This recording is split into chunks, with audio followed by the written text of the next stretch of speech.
David చెప్పడం మర్చిపోయాను, ఈ వీక్లో ఫ్రెండ్స్ అందరం కలిసి గోవా ట్రిప్ ప్లాన్ చేసాం. గోవా ట్రిప్పా? వావ్. గోవా ట్రిప్ పర్ హెడ్కి 20,000. 20,000? 20,000 బ్రో, అరేంజ్ చేయలేవా? 20,000 కదా, అరేంజ్ చేసేస్తాం, వెళ్దాం. డన్ మరి, బాయ్. జోయల్ ఏమో ట్రిప్ అన్నాడు, వెళ్ళకపోతే చీప్గా చూస్తారు. ఇంట్లో సిచ్యువేషన్స్ ఏం బాగాలేదు. దేవా మీరే హెల్ప్ చేయాలి. నీ ఇంట్లో సిచ్యువేషన్స్ ఆలోచించి కొడుకుగా నువ్వు చేయాల్సిన బాధ్యతలు ఉన్నాయి. నీ ఆనందాన్ని వెతుక్కుంటూ కుటుంబం పట్ల బాధ్యతలను విడిచిపెట్టొద్దు. దయచేసి ఆలోచించు. దేవుడు మీకు ఇచ్చే సంతోషం చాలు.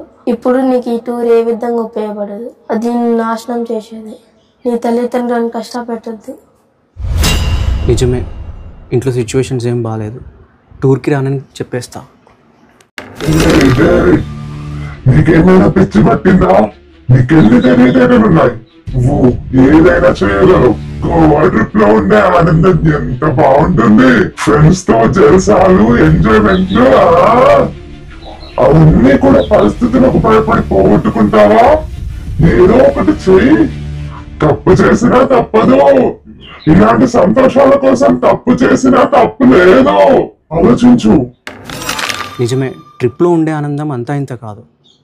ఇలాంటి ఆనందం కోసం తప్పు చేసినా పర్లేదు. ఎవరిని బక్రా చేద్దాం? ఐడియా.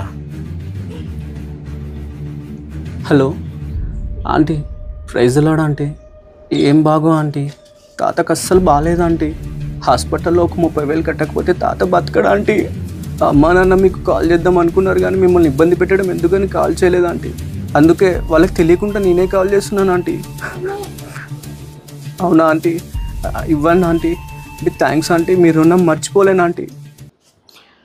ఎస్ 30,000 అరేంజ్ అయిపోయినాయి, ఇంక ట్రిప్ అదరగొట్టడం. స్తోత్రము నాయన, స్తోత్రము నాయన, స్తోత్రము నాయన. మా సంఘ బిడ్డల్ని దీవించండి అయ్యా. సాతాను శోధన నుంచి వారిని తప్పించండి అయ్యా. నీ కృపగల హస్తపు నీడలో వారిని కాచి కాపాడి భద్రపరచండి అయ్యా. ఆత్మీయ జీవితంలో వారిని వర్ధిల్లింప చేయండి అయ్యా. నాయన వారి జీవితాల్లో మీరు ఉద్దేశించినటువంటి ఆ ప్రణాళికలను నెరవేర్చుట కావలసిన సిద్ధపాటును దయచేయండి అయ్యా. ఈ లోకపు మాలిన్యం నుంచి వారిని తప్పించండి అయ్యా. మీకే స్తోత్రాలు, స్తోత్రాలు, స్తోత్రాలు, స్తోత్రాలు. జీవం కలిగిన దేవుని సేవకుడా డేవిడ్, నీకు ఇవ్వబడిన బాధ్యత. అతను సాతాను శోధనలో ఉన్నాడు. ఇప్పుడే మీరు వెళ్ళి అతనితో మాట్లాడారు. యేసు నామములో ప్రార్థించి అడిగి పొందుకుంటున్నా మా ప్రియ పరలోకపు తండ్రి, ఆమెన్, ఆమెన్. ఏంటి, డేవిడ్ ఏదో ప్రమాదంలో ఉన్నట్లు అనిపిస్తుంది. డేవిడ్తో అర్జెంటుగా మాట్లాడాలి.